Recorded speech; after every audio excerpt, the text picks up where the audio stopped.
Let's make ice cream. First, we need a cup. Half of butter and a peach, a board, and a knife. Let's cut the peach.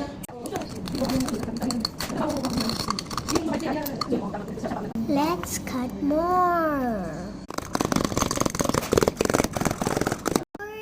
Into the hole.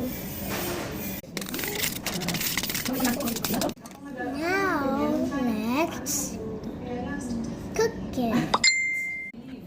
Kung saan sila kaya nga, di ba po sa isang family, napaka-importante natin na tayo ay guided talaga natin. Tutunan po kasi ng mga bata talaga kung ano yung sa There's the ice. Ay, nahahuluin mo yung education daw.